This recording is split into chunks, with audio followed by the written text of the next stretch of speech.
평소에도 육식, 생선을 거의 먹지 않지만 불자로서 어떤 마음가짐으로 어떤 음식을 먹는 게 좋은지 궁금해집니다. 불자라면 을에 채식을 하는 줄 알고 있는데 요즘에는 절에 신도님들도 스님들이 고기 먹는 걸 당연하게 이해를 한다고 합니다. 또 어떤 이는 식물도 생명인데 생명에는 우열이 없는 게 아니냐? 어떤 기준으로 식물은 먹고 고기는 먹지 않는 거냐? 하는 반문을 하기도 합니다.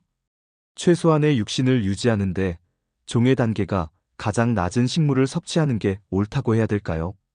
채식주의자들의 의견과 같이 하면 되는 걸까요? 부처님 당시에는 걸식을 하셨기 때문에 주는 대로 드셨는데 중국으로 불교가 건너와 직접 음식을 해먹는 과정에서 불육식 계율이 대승불교권에서 생겨났다는 이야기를 들은 적이 있습니다. 수행 차원에서는 육식, 생선까지도 좋지 않다는 것은 느끼고 있지만 이론적으로 남에게 설명을 하려니 정리가 안 됩니다. 전에 마성 스님은 불교 평론에서 음식에 대한 분별심, 탐심 없이 공양하는 것이 중요하다고 하셨는데 식욕 없이 공양하라는 말씀이신지 그 경지가 보통 사람으로서 가능한 건지 의문이 듭니다. 식탁에 올라온 반찬 중 의식하든 하지 않든 자기가 먹고 싶은 음식에 젓가락이 가는 게 아닐까요? 그 중에 고기 반찬이 올라올 수도 있고 멸치나 계란을 포함해서 고기를 먹는 게 고기의 소비를 부추김으로 해서 살생에 직간접적으로 관여하게 되기 때문에 불살생의 계율에 어긋나는 것이 아닐까 하는 생각도 해봅니다.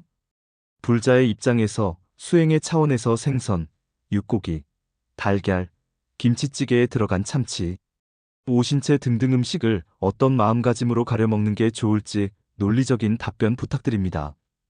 불교의 계율은 절체절명의 지상명령이 아닙니다.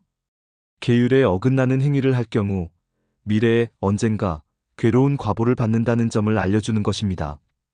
따라서 계율을 어길 경우에도 그 대상이 무엇인가에 따라 어긴 다음의 참회 여부에 따라 계를 어길 때의 마음가짐, 삼독심의 유무 등등에 따라 그에 대한 과보가 달라집니다.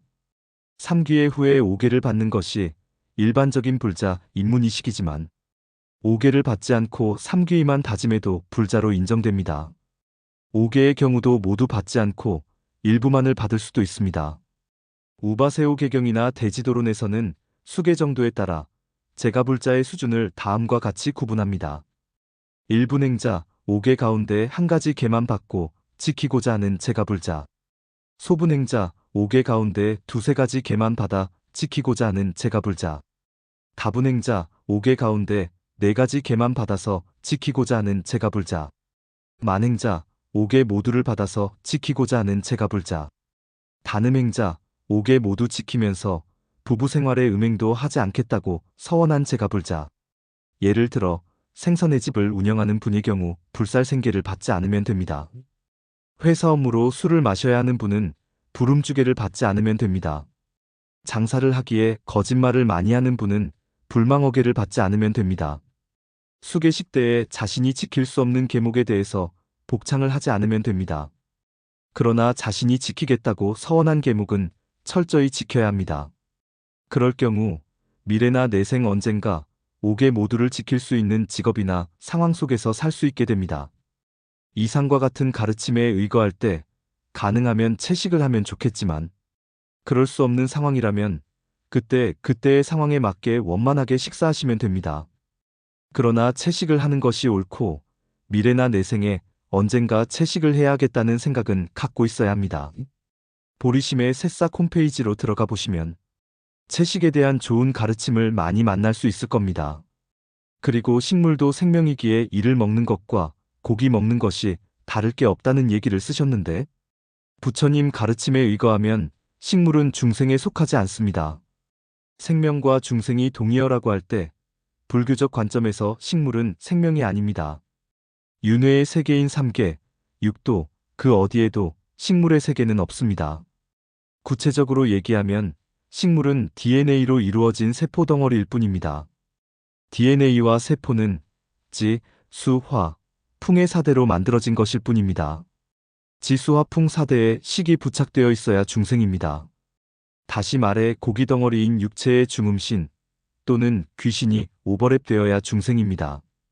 통도사 극락암에 주석하셨던 경봉 스님께서는 식물을 우리의 손톱이나 머리칼과 같은 것이라고 가르치셨습니다. 식물이 중생에 속하지는 않지만 중생의 거주처 역할을 하기에 율장에서는 풀을 함부로 베거나 나무를 함부로 잘라서는 안 된다고 합니다. 식물 속에 살고 있는 중생, 벌레 등의 미물을 해칠 수가 있고 다른 중생의 거주처를 빼앗는 꼴이 되기 때문입니다. 또 율장을 보면 괴생종계라고 해서 스님이 과일을 드시려고 할 때 정인이라는 사찰 내의 제가불자가 과일에 칼로 흠집을 낸 후 스님께 드렸다고 합니다. 과일을 미리 죽이는 신용을 한 것입니다. 그러나 이는 과일이 생명이기 때문이 아니라 승가의 명예를 훼손하지 않기 위해서였습니다. 식물도 생명이라고 주장하는 자이나교도의 비방을 받지 않기 위해서였습니다.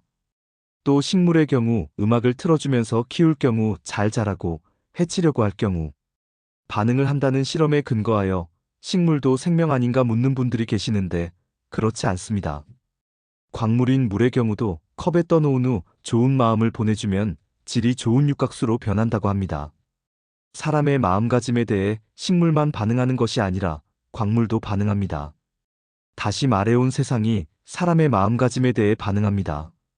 모든 것이 생명이라든지 그 어떤 것도 생명이랄 게 없다는 무차별적인 조망은 생명과 무생명을 가르는 지침이 될 수 없습니다. 생명과 무생명을 가르고 그에 의거하여 살생하지 말라는 윤리적 지침을 제시하는 것은 철저한 속죄의 일이고 분별적 활동입니다. 분별할 때 식물은 불교적 의미의 생명, 즉 중생이 아니기에 식물을 먹거나 해치는 것은 살생이 아닙니다. 석가족의 멸망 일화에서 보듯이 물고기를 잡거나 파리, 모기를 잡아도 그에 대한 과보가 그렇게 엄청날 수 있습니까? 부처님 말년에 석가족은 이웃나라의 침략당해 비극적인 최후를 맞았는데 부처님에 의하면 아득한 과거 전생에 현재 침략당에서 죽은 석가족의 일원은 작은 호수의 물고기를 죽인 사람들이었고 석가족을 침략한 이웃 종족은 죽임을 당한 물고기들이었다고 합니다. 이렇게 인간과 물고기가 서로의 어변에 의해서 몸을 바꾸어서 인과응보를 치른다면 대체 인간과 물고기의 생명의 무게가 전혀 다르지 않다는 이야기인데 제가 가지고 있는 은연중에 세뇌된 상식적인 인간 중심주의적 사고로서는 이해하기가 힘듭니다. 그렇다면 틈만 나면 낚시를 하는 낚시꾼은 자기가 잡은 물고기 수만큼 몸을 바꾸어서 죽임당해야 하는 것인지요? 저 역시 다른 것은 몰라도 어릴 때부터 파리나 모기를 많이 잡은 적이 있는데 이런 것은 불교의 세계관에 비추어 보자면 어떻게 보아야 할지 궁금합니다.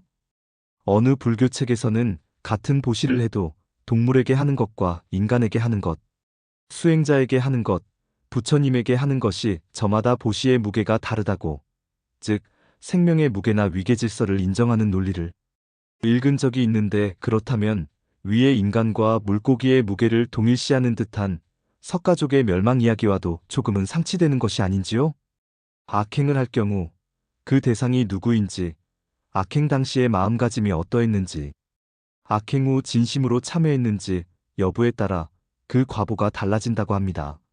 물고기나 모기, 파리와 같은 미물을 죽이더라도 그것이 잘못인 줄 모르고 그에 대해 참회하지 않을 경우 그 악업의 양은 기하급수적으로 점점 늘어난다고 합니다. 내가 고통에서 벗어나기 위해서 악행을 하는 경우도 있으며 이 경우 그 과보는 크지 않습니다. 정당방위의 폭력이 이에 해당합니다. 굶주린 사자의 살생도 이에 해당합니다. 그러나 내가 고통스럽지 않은데도 탐, 진, 치 삼독심으로 악행을 할 경우 그 과보가 더 크다고 합니다. 지금 인류가 저지르는 대부분의 살생은 이런 삼독심으로 유발된 것들일 것입니다. 보리도차제론을 보면 이에 대한 자세한 설명을 찾을 수 있습니다. 초펠 스님께서 편역하신 깨달음으로 가는 올바른 순서를 참조하시기 바랍니다. 그리고 석가족은 멸망했지만 이는 이 세상 사람들의 눈에 비친 겉모습일 뿐입니다. 석가족에 소속되었던 많은 사람들은 부처님의 가르침을 통해 해탈의 길에 들어서게 됩니다. 강대국이라고 하더라도 그곳에 사는 사람들이 악행을 하면서 그 강함을 유지해야 한다면 그곳에 태어난 사람들의 내생은 모두 비참할 겁니다. 따라서 강대국은 지옥행 대기소입니다. 과거의 소련이나 지금의 미국이 그러한 곳이라고 생각합니다. 약소국이라고 하더라도 그곳에 사는 사람들이 착하게 살기에 약소국이 되었다면 그곳에 태어난 사람들의 내생은 모두 행복할 겁니다.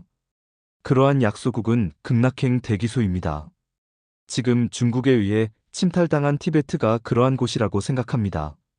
석가족의 멸망에 대해 그 겉모습만으로 행복과 불행 여부를 판단해서는 안 될 것입니다.